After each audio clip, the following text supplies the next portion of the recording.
वेदांत सार की चर्चा सुबोधिनी टीका के साथ हम कर रहे हैं। शांति मंत्र का पाठ करेंगे। ओम सहनाववतु सहनौ भुनक्तु सह वीर्यङ्करवावहै तेजस्विनावधीतमस्तु मा विद्विषावहै। ओम शांति शांति शांति। ओम भद्रं कर्णेभिः शृणुयाम देवाः भद्रं पश्येमाक्षभिर्यजत्राः स्थिरैरङ्गैस्तुष्ट्वांसस्तनूभिः व्यशेम देवहितं यदायुः। स्वस्ति न इन्द्रो वृद्धश्रवाः स्वस्ति नः पूषा विश्ववेदाः स्वस्ति नस्तार्क्ष्यो अरिष्टनेमिः स्वस्ति नो बृहस्पतिर्दधातु। ओम शांति शांति शांति। ओम सदाशिवसमारम्भां शङ्कराचार्यमध्यमाम् अस्मदाचार्यपर्यन्तां वन्दे गुरुपरम्पराम्। श्रुतिस्मृतिपुराणानाम् आलयं करुणालयं नमामि भगवत्पादं शङ्करं लोकशङ्करं। शङ्करं शङ्कराचार्यं केशवं बादरायणं सूत्रभाष्यकृतौ वन्दे भगवन्तौ पुनः पुनः। ईश्वरो गुरुरात्मेति मूर्तिभेदविभागिने व्योमवद्व्याप्य देहाय दक्षिणामूर्तये नमः। अखण्डं सच्चिदानन्दं अवाङ्मनसगोचरम् आत्मानमखिलाधारमाश्रयेऽभीष्टसिद्धये अर्थतोऽप्यद्वयानन्दासारं वक्ष्ये यथामति। कृष्णानन्दं गुरुं नत्वा परमानन्दमद्वयं वक्ष्ये वेदान्तसारस्य टीकां नाम्ना सुबोधिनीम्।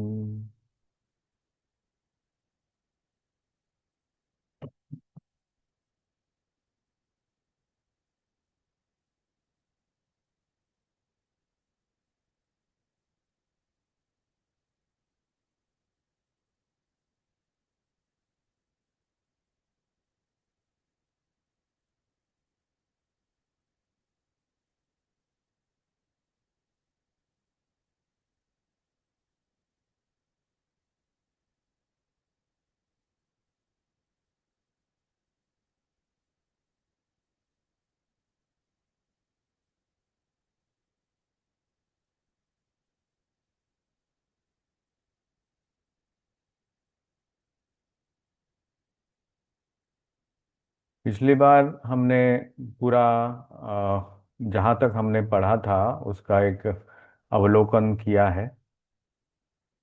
और हम लोग रुके थे समाधि के द्वार पर।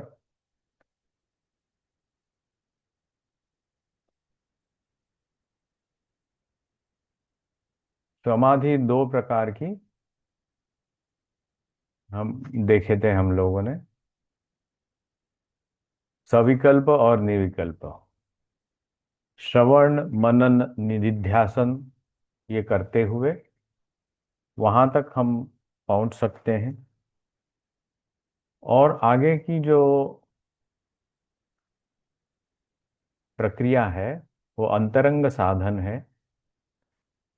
वो समाधि समधि बुद्धि जो है वो सम मतलब एक ट्रांक्विल परिस्थिति में हमें रखनी होती है या हो जाती है श्रवण मनन निधिध्यासन से। तो हम देखेंगे दो प्रकार की समाधियां हमारे सामने अब हमारे जो गुरु हैं रख रहे हैं, इस ग्रंथ के रचयिता। आपको सामने संस्कृत में जो दिखाई दे रहा है, सुबोधिनी संहिता। जी। अच्छा। इसमें निधिध्यासम समाधि। द्विधा निर्विकल्पो हाँ। सविकल्पों को निर्विचेति। समाधि दो प्रकार की, पहली है, दूसरी है निर्विकल्प। हाँ। तत्र सविकल्पको नाम ज्ञानादि विकल्पलयान अपेक्षया कारकवृत्तेः अवस्थानम। चित्तवृत्ति की अवस्था, समाधि को भी अवस्था ही कहा गया है। कौन सी समाधि? सविकल्प।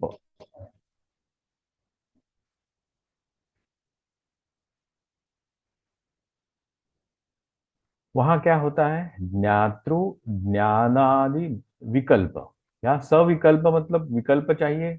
तो क्या क्या विकल्प है वहां, मतलब डिफरेंशिएशन क्या क्या क्या हो गए?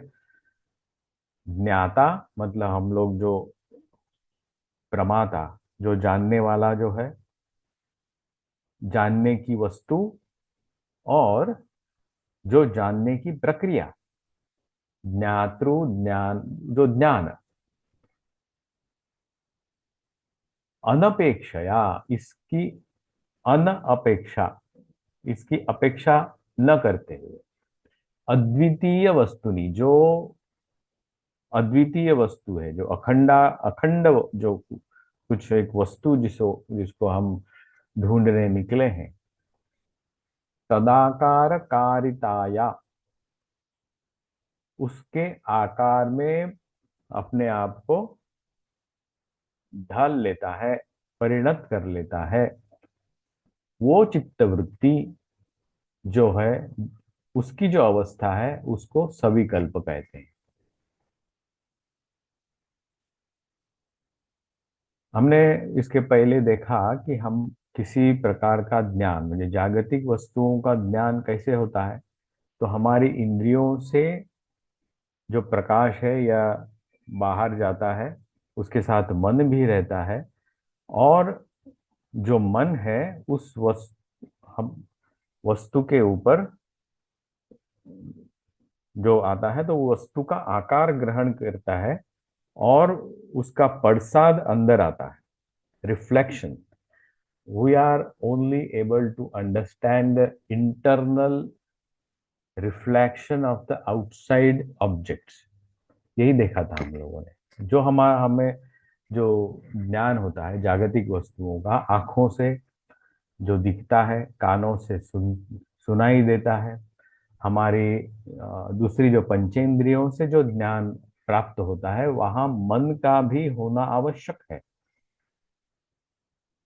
चित्त वृत्ति का होना आवश्यक है। मन का होना मतलब मन वहां जाता है, वो एक वृत्ति धारण करता है, और वो वृत्ति के आधार पर ही हमें उस चीजों का या उन भावनाओं का ज्ञान ज्ञान होता है, हमें समझ में आता है।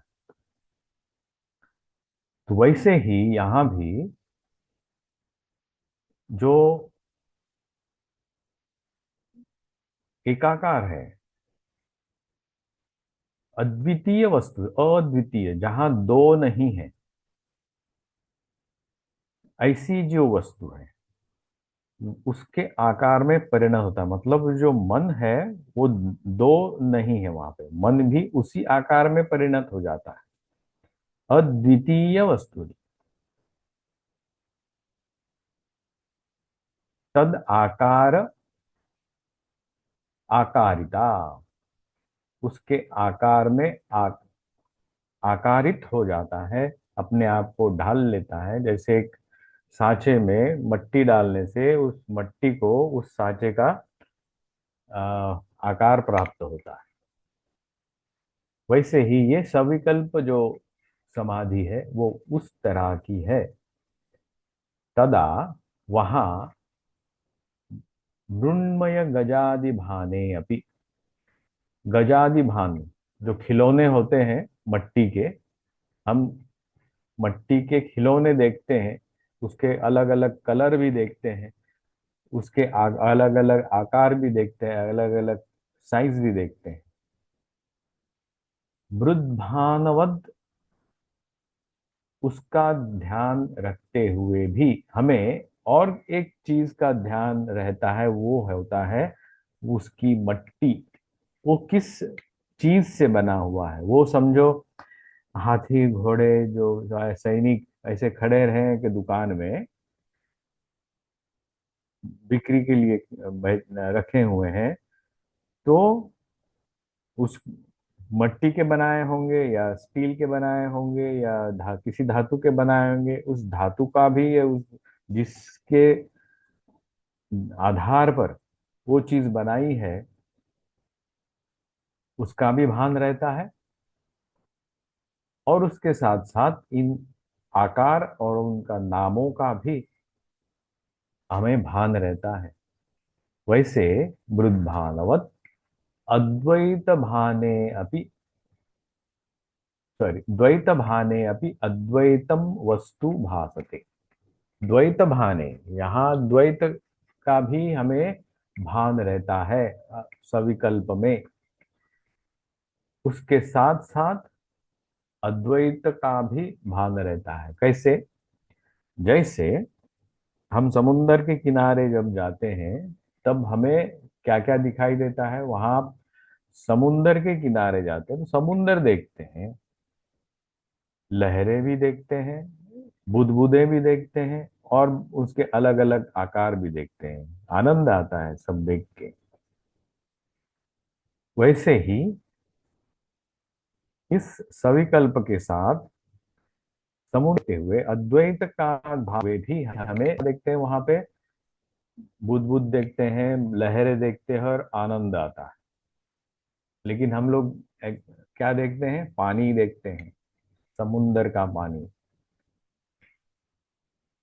वैसे ही समाधि द्विविधा सविकल्पको निर्विकल्पश्चेति, तत्र सविकल्पको नाम ज्ञातृ ज्ञानादि विकल्पलयान अपेक्षया अद्वितीय वस्तुनि तदाकार कारितायाश्चित्तवृत्तेः अवस्थानम् तदा मृण्मय गजादिभाने अपि मृद्भानवद् द्वैतभाने अपि अद्वैतम वस्तु भासते। अद्वैत का भी अद्वैता अद्वैत का ही भान रहता है, लेकिन उसके साथ साथ द्वैत का भी। दृशि स्वरूपम गगनोपमम परम सकृत विभातम त्वज एकम अक्षरम अलेपकम सर्वगतम यद अद्वयम तदेव च अहम सततम विमुक्तोम इति। ये दूसरे एक ग्रंथ से ये श्लोक लिया हुआ है, और एक अच्छी तरह से समझाने के लिए। उसके पहले हम लोगों ने ये जो यहाँ तक जो देखा उसका हमारे टीकाकार क्या कहते हैं वो देखेंगे। इति आहो सविकल्पको निर्विकल्पश्च एति तस्य लक्षणम आह तत्र इति। तत्र से मतलब कहा? तत्र सविकल्पको, यहाँ क्या हुआ? तत्र मैंने कहा लक्षण हमें बताते, लक्षणम आह, लक्षण बता रहे हैं। तत्र मतलब तयोहो, इन दो जो समाधियों का के बारे में जो बताया है, सविकल्पक निर्विकल्पकयोः मध्ये, इन दो जो समाधियों के बारे में है, दोनों के मध्य सविकल्पको अपि द्विविधः, सविकल्प जो है वो भी दो प्रकार की है, ऐसे हमारे टीकाकार कह रहे हैं। कौन से? अहम ब्रह्मास्मि इति शब्द अनुविद्धतया अद्वितीये वस्तुनि चित्तवृत्तेः अवस्थानम् इति एकः।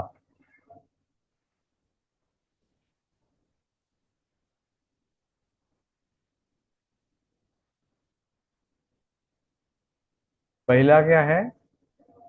अहम ब्रह्मास्मि इति शब्द विद विद्धतया अद्वितीय वस्तुनि चित्तवृत्तेः अवस्थानम इति एकः। आप लोग बार बार इसी शब्द को दोहराते हैं ना, इसी वाक्य को, तो इसलिए हमारे जो टीकाकार हैं उन्होंने ये अच्छे से पकड़ा है, बोले हम पहले इसी को ही एक्सप्लेन करेंगे।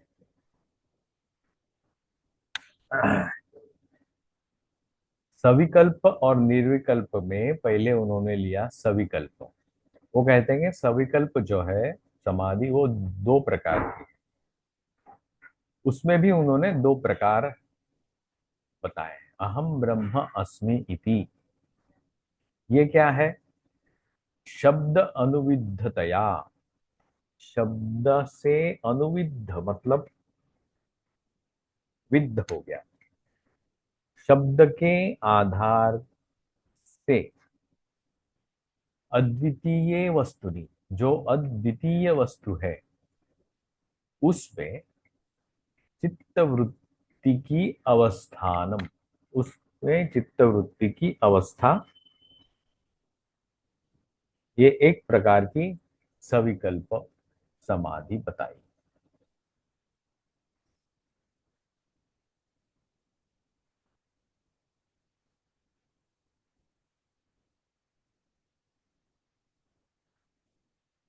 द्वितीय हेतु, द्वितीय, उसमें क्या प्रकार है द्वितीय में?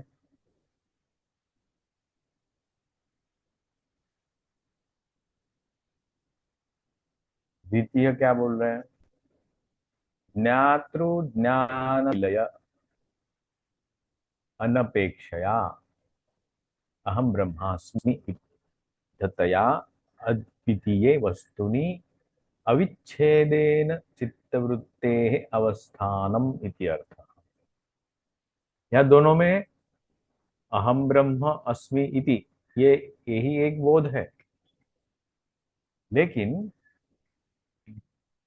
ये दूसरे प्रकार की जो सविकल्प का है, वहां में ज्ञातृ ज्ञान और ज्ञेय, ये जो त्रिपुटी है, जानने वाला, जानने की प्रक्रिया और जो जाना जा रहा है, ये जो त्रिपुटी है, ये तीन प्रकार है। विलय अनपेक्षया, विलय की अपेक्षा, ये तीनों का विलय न होते हुए अहम ब्रह्म अस्मीति, मैं ब्रह्म हूं, शब्द अनुविद्धतया, शब्द के आधार पर ही हम आगे जा रहे हैं। अद्वितीय वस्तुनि अविच्छेदेन, जो जो अद्वितीय वस्तु है उसमें अविच्छेदेन, उसमें विच्छेद नहीं है, चित्तवृत्ति की अवस्थानम इति अर्थ। बहुत सूक्ष्म थोड़ा अंतर है दोनों में। एक है जहां ज्ञातृ ज्ञान ज्ञेय त्रिपुटी का भान नहीं है, और एक जगह पे ज्ञातृ ज्ञान ज्ञेय ये त्रिपुटी का भान है।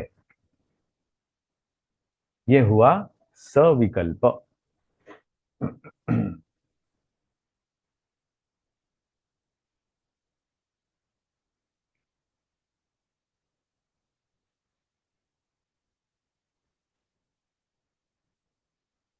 यहां तक समझ में आया?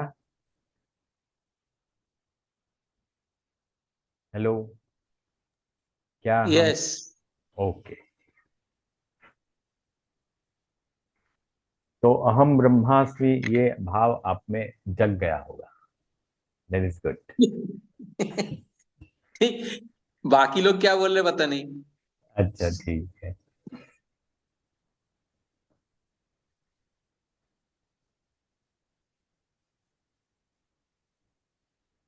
मैं जो समझ पाया बोल हाँ, सकता हूँ। बोलिए बोलिए। अहम ब्रह्मास्मि, ये हाँ जब मैं मेरा चित्त का वृत्ति हो जाता है, ये भी एक टाइप का सविकल्प समाधि। और जहाँ पे इसके साथ साथ ज्ञान ज्ञो ज्ञाता है तीनों विलीन हो जाता है, लय हो जाता है, वो भी एक टाइप का सविकल्प समाधि। हाँ। मैं वो चित्त वृत्ति है, दोनों में चित्त वृत्ति ही हाँ, है। हाँ, लेकिन एक एक जगह में चित्त वृत्ति सजाग है और एक जगह वो लय हो जाता है। तद आकार आकारित, लय नहीं होता उसमें, उसके आकार में परिणत हो जाता है, ढल अच्छा जाता है उसमें। अच्छा। अच्छा लय नहीं है यहाँ पे। अच्छा। लय का कहीं उल्लेख भी नहीं किया है। विकल्प आप त्रिपुटी विलयान अनपेक्षया, विलय अनपेक्षया, विलय का अनपेक्षा है, विलय की अनपेक्षया है। अच्छा, विलय के लिए अच्छा लय नहीं हो रहा है, अच्छा अनपेक्ष हो रहा है। हम्म।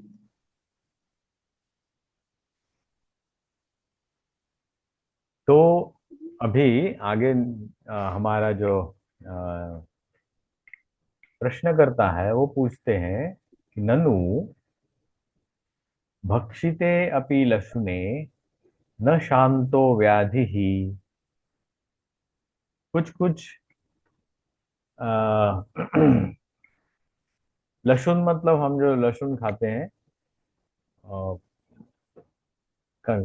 प्याज लहसुन वगैरह जो होता है वो एक औषधि गुणधर्म भी होता है उसमें। तो वैद्य जो है वो लहसुन खाने के लिए कहते हैं। कुछ व्याधि हो तो कौन सी व्याधि होती है, जनरली वो गैस होना है या एसिडिटी या इस तरह की जो बीमारियां होती है, उसमें लहसुन भक्षण का अ, अ, हमें औषध हिसाब से बोला जाता है कि वो लहसुन खाओ तो वो गैस वगैरह नहीं होगा या जो भी है। लेकिन वो बोलते हैं, ऐसे कहा जाता है कि भक्षिते अपि लशुने न शांतो व्याधि ही, व्याधि नष्ट नहीं होती हुई या जो शांत नहीं हुई, व्याधि वैसे ही है, लहसुन तो खा ही रहे। तो इति न्यायेन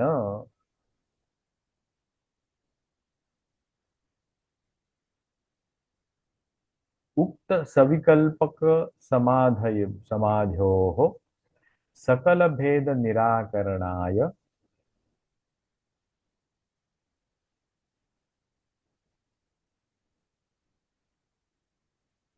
प्रवर्तनाय प्रवर्तनात् तयोरपि ज्ञात्रादिभेदविषयत्वेन न अद्वैत वस्तुमात्र भानम।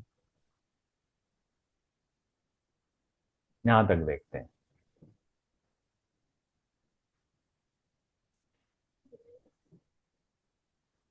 समझो, हमें वैद्य ने कहा है आपके व्याधि के लिए लहसुन खाना आवश्यक है, तो हम लहसुन खा रहे हैं, लेकिन हमारी व्याधि नहीं जा रही है। तो किसका दोष है, लहसुन का दोष है कि व्याधि ज्यादा है? शायद दो ही होता है। लहसुन तो अपना कार्य तो करेगा ही, व्याधि ज्यादा होने से और कुछ उपाय उसके साथ करना पड़ेगा, या व्याधि का जो योग्य मूल्यमापन नहीं किया होगा, और कुछ उसके साथ जुड़ा होगा, समथिंग एल्स इज देयर। लहसुन तो अपना काम करेगा ही। उक्त सविकल्पक समाधो हो, ये जो दो प्रकार की सविकल्प समाधि के बारे में कहा गया है, सकल भेद निराकरणाय, सब प्रकार का जो भेद है, सकल भेद कौन से हमने देखे? स्वगत भेद, तीन प्रकार के भेद देखे ना हमने कुछ हम्म। पहले। स्वगत हम्म। भेद, सजातीय भेद, विजातीय ये भेद। जाती है अद्वैत। ये तीनों प्रकार के भेदों का निराकरण होना चाहिए, तब वो अद्वितीय वस्तु या अखंड जो पदार्थ है, वस्तु है, उसके पास हम पहुंच सकते हैं। निराकरण आया प्रवर्तनात् तयोः अपि, ज्ञात्रादि भेद विषयत्वेन। ज्ञात्रादि भेद मतलब ये तीन प्रकार के जो त्रिपुटी है, ज्ञाता, ज्ञान और ज्ञान की प्रक्रिया, ज्ञातृ। ज्ञात्रादि भेद विषयत्वेन न अद्वैत वस्तु मात्र भानम। अद्वैत वस्तु का भान नहीं हो रहा है। तत्र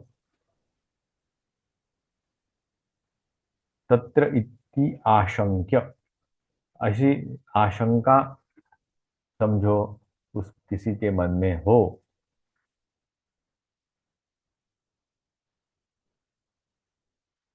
उसका तो क्या करना है?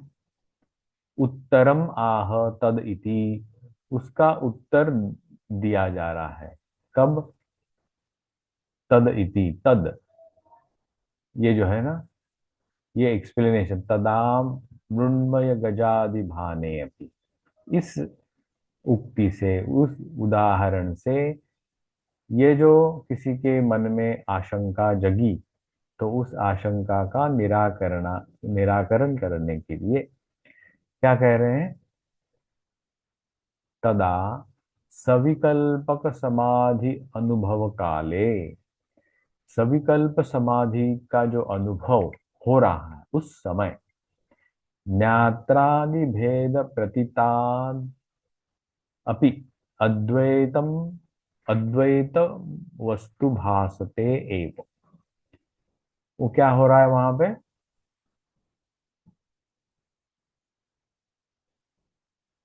अद्वैतम वस्तु भासते एव।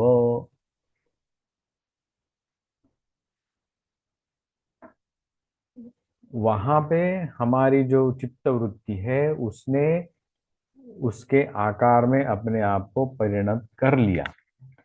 करने के बाद उसे उस चित्त वृत्ति में उसका प्रसाद आ गया, मतलब रिफ्लेक्शन आ गया। रिफ्लेक्शन आते आते उसको किसका भान हुआ? उस अद्वैत वस्तु का भी भान हुआ, क्योंकि उस अ, अ, अद्वितीय वस्तु के साथ उसका आमना सामना हो गया, तो उसने अपने आप को उसमें ढाल लिया उसने। उसके साथ साथ उसके आकार में जो परिणत हुआ, तो उसका आकार का भी ज्ञान उसको आ गया। उसके लिए उदाहरण देते हैं, कैसे? सुवर्णमय कुंडलादि भाने सुवर्ण भानवत मृण्मय गजादि भाने मृदवत च गजादि भानस्य वाचारंभण मात्र वत ज्ञात्रादि भानस्य अपि वाचारंभणम् अत्रत्वात् अद्वैतमेव वस्तु भासते इति अर्थः।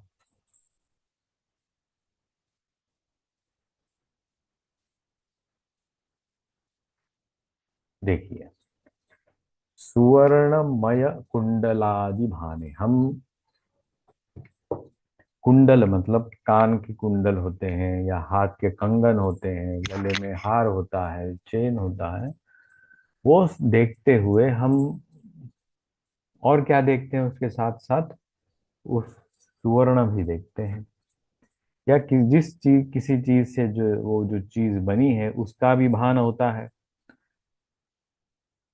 सुवर्णमय कुंडलादि भाने, सुवर्ण भानवद, जैसे सुवर्ण का भान भी होता है, मृण्मय गजादि भाने, मट्टी से बने हुए जो हाथी घोड़े वगैरह जो हैं, वो देखते हुए, मृद भानवच्च, मट्टी भी देखते हैं, मट्टी का भी अनुभव अनुभव हमें होता है। गजादि भानस्य,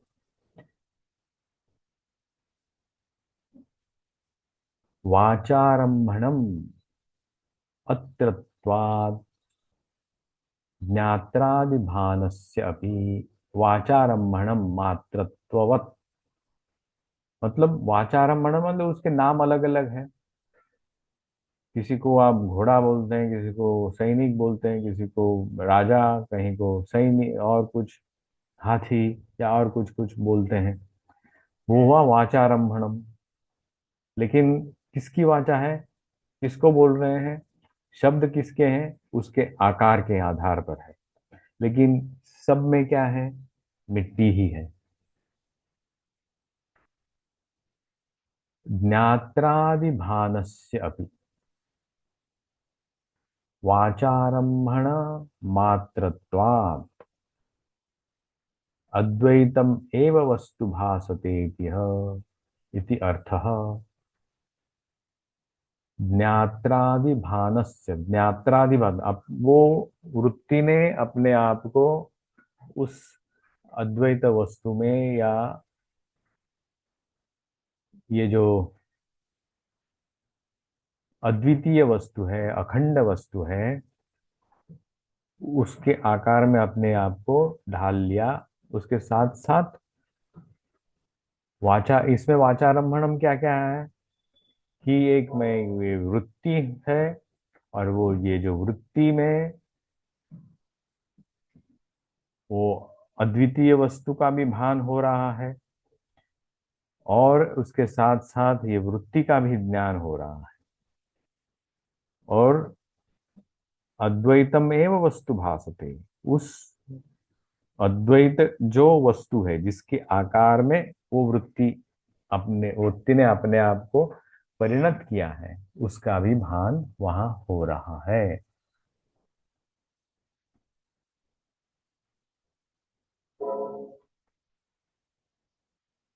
यद्वा, अच्छा यहां तक हो गया, समझ में आया? जी। चलो फिर आगे चलते हैं। यदा सर्वम खलु इदम ब्रह्म एतत् तादात्म्यम इदम सर्वम इत्यादि श्रुति बलात् सर्वम अहम इति गिरि नदी समुद्रात्मकम सर्वम जगत स्व अभिन्न सच्चिदानंद ब्रह्मत्वेन अनुभूय तस्य दग्धपटन्यायेन प्रपंचम लक्ष्म वस्तु भासते। बहुत लंबा है।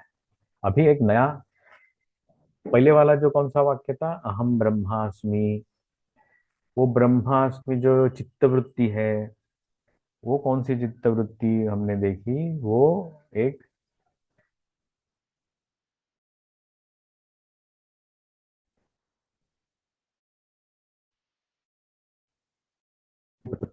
Part part one part two ये भी देखें। अभी दूसरा हम देख रहे हैं, यद्वा सर्वम खलु इदम ब्रह्म। ये एक नया वाक्य हमें मिल रहा है, कौन सा?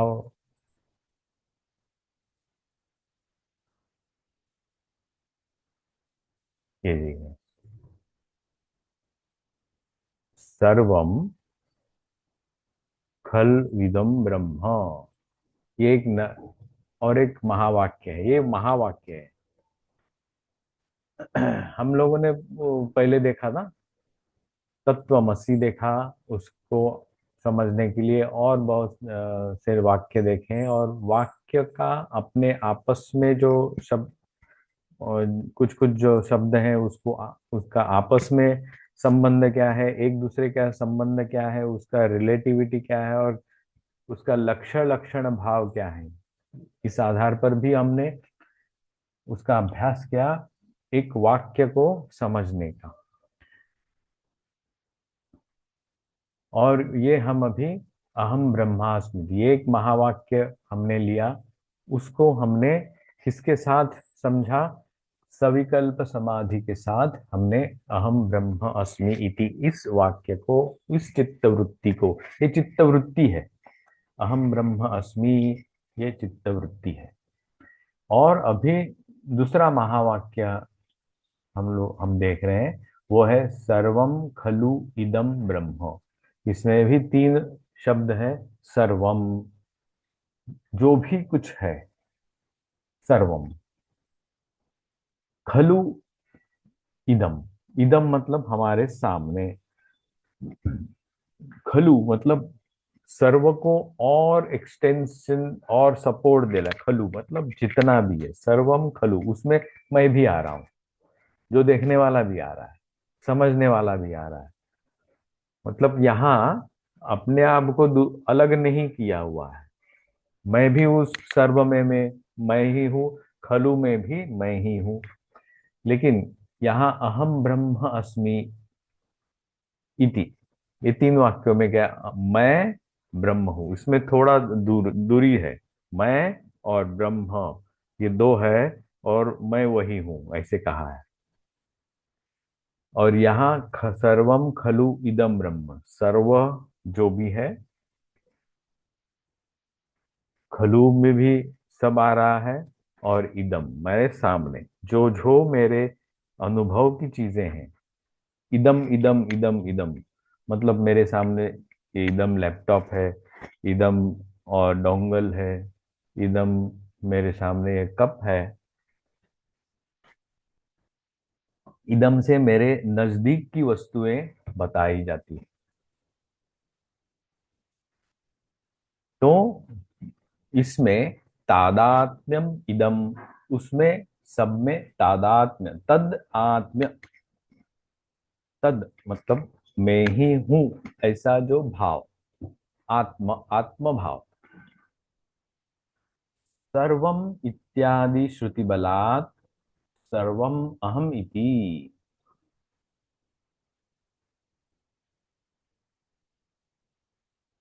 तादात्म्यम इदम सर्वम, इदम सर्वम, ये ब्रह्म में तादात्म्य होने के बाद इदम सर्वम इति, ऐसा भाव अपने आप में आ जाता है। श्रुति बलात्, श्रुति के बल से, मतलब विद द सपोर्ट ऑफ शास्त्र। श्रुति मतलब वैदिक वेदों का जो हमें सपोर्ट मिल रहा है, उसके साथ सर्वम अहम इति, ये भाव हमारे अंदर आता है। वो भाव अंदर आता है मतलब उस चित्तवृत्ति हम उस भाव में परिणत होती है।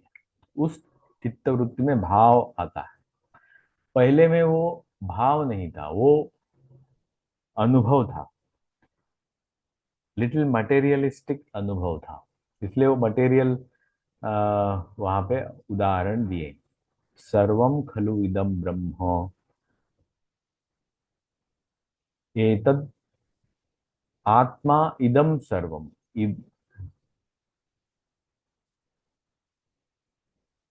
ये आत्मा तादात्म्यमिदम सर्वम इत्यादि श्रुति बला सर्वम अहम इति। गिरि नदी समुद्रात्मकम सर्वम जगत स्व अभिन्न सच्चिदानंद ब्रह्म त्वेन अनुभूय, ब्रह्मत्वेन अनुभूय। कौन सा गिरि नदी समुद्र, मतलब हमारे सामने जो होता है और दूर दूर तक एक्सटेंसिव, वो सब। गिरी हमारे सामने है, नदी हमारे सामने से, गिरी एक स्टेशनरी आइटम है, नदी जो बहने वाला है, और समुद्रात्मक वो जो एक्सटेंसिव, मतलब पूरे जगत का पानी, पूरे बरसात का पानी उसमें जाता है, लेकिन वो समुद्रात्मक है। ऐसे तीन उदाहरण उन्होंने दिए, मतलब जो स्टेशनरी है, जो बहता हुआ है मतलब एक्टिव है, और जो सर्वदा है ही, मतलब उसमें कुछ ना ही उसका एक्सपांस कभी किसी ने मापा है, ना उसकी गहराई किसी ने मापा है। सर्व नदी, जितने भी नदियां हैं जगत की, वहां पे उसमें सम्मिलित हो जाती। समुद्रात्मकम सर्वम जगत, ये भी है जगत, जो जन्म लेता है और जो चलते रहा है आज तक, वो ही जगत। आज तक जो हुआ है वो, और आज इसके बाद में आने वाला जो भी है वो स्व अभिन्न, खुद से अलग, अभिन्न, अलग नहीं है। सच्चित आनंद, मेरे से अलग नहीं है। तो क्या है वो? सच्चित आनंद है, क्योंकि मैं भी सच्चित आनंद ही हूँ। ब्रह्मत्वेन अनुभूय, ब्रह्म मतलब बृहत, सबसे बड़ा, ऐसी अनुभूति होती है, ऐसा अनुभव होता है किसमें? उस चित्त वृत्ति में। तस्य दग्ध पट न्यायेन, पट मतलब कपड़ा, दग्ध मतलब जला हुआ कपड़ा। कपड़ा जलने से उसकी राख भी होती है, लेकिन उसका कुछ काम नहीं होता। कपड़ा दिखाई दे रहा है लेकिन वो जला हुआ है, यू कैनॉट यूज इट। प्रपंच भाने अपि, प्रपंच का भान होता है, मतलब प्रपंच मतलब पंच महाभूतों से जो बना हुआ है, पंच महाभूतों में उसका स्थान है। अद्वैतम सच्चिदानंद लक्षणम वस्तु भासते इति एव अर्थः। प्रपंच भाने अपि अद्वैतम सच्चिदानंद लक्षणम वस्तु भासते, प्रपंच का भान होते हुए भी वो सच्चित आनंद लक्षण ही है। मतलब उसका जो इनर, जो एसेंस है वो क्या है? सच्चिदानंद है, वही वस्तु है, और वही भासते मतलब उसका भी अनुभव होता है, यही उसका अर्थ है। तो हमने आज ये दो महावाक्य देखे, अहम ब्रह्मास्मि और सर्वम खलुविदम ब्रह्म। तो उसके बारे में हम अगली बार फिर से देखेंगे, अभी समय हो गया है। तो आज तक का, अभी आज ये जो पैराग्राफ हमने पढ़ा वो समझ में आया?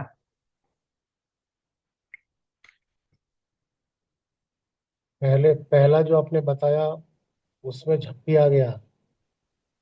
बस हो गया था काम। जब भी क्या क्या सर, वही तो सच में। बोला है उसने, वही तो हमको बोला पता चल है। गया झप्पी हो रहा है इसलिए मैंने ऑन नहीं करके नहीं, बात किया। आपकी तो चित्त वृत्ति है उसमें मर्ज हो गई। हे अहम प्रभु। ब्रह्मास्मि हो या सर्वम खलविदम है, वो बोला है ना, उसमें ही तो बोला है। वहां ज्ञात्रा, ज्ञातृ ज्ञान, इसे त्रिपुटी का भेद रहता नहीं है। एक हो ज्ञाता, जाता है। हाँ, तो त्रिपुटी का भेद आपका चला गया। अच्छा, ऐसा हाँ, नहीं है कि मैं सो रहा हूँ, ऐसा पूरा आ रहा है, शब्द आ रहा है, लेकिन कुछ पता नहीं चल रहा है। ठीक ठीक, कोई बात नहीं, कोई बात नहीं। धूप जैसा चल रहा है। उन्हें भगवान लाइव एक्सपीरियंस करवा रहा है लगता हाँ हाँ। नहीं, मुझको ये भानत हो गया था जो आप ऐसे कर रहे हैं इसलिए मैंने आंसर देना चालू किया।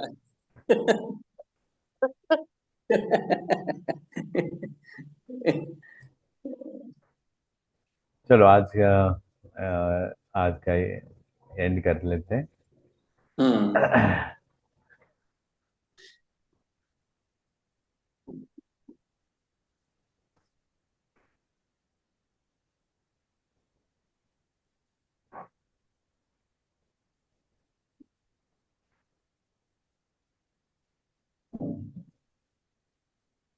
सर्वं खलु इदं।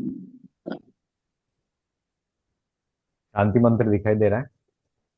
जी। ओम भद्रं कर्णेभिः शृणुयाम देवा, भद्रं पश्येमाक्षभिर्यजत्राः, स्थिरैरङ्गैस्तुष्ट्वागुंसस्तनूभिः व्यशेम देवहितं यदायुः। स्वस्ति न इन्द्रो वृद्धश्रवाः, स्वस्ति नः पूषा विश्ववेदाः, स्वस्ति नस्तार्क्ष्यो अरिष्टनेमिः, स्वस्ति नो बृहस्पतिर्दधातु। ओम शांति शांति शांति। हरिः ओम तत्सत्। आप्यायन्तु ममङ्गानि वाक्प्राणश्चक्षुश्रोत्रमथो बलमिन्द्रियाणि च सर्वाणि सर्वं ब्रह्मोपनिषदं माहं ब्रह्म निराकुर्याम् मा ब्रह्म निराकरोत् अनिराकरणमस्तनिराकरणं मे अस्तु। तदात्मनि निरतेय उपनिषत्सु धर्मास्ते मयि सन्तु। ओम शांति शांति शांति। हरिः ओम तत्सत्। श्री राम कृष्णार्पणमस्तु।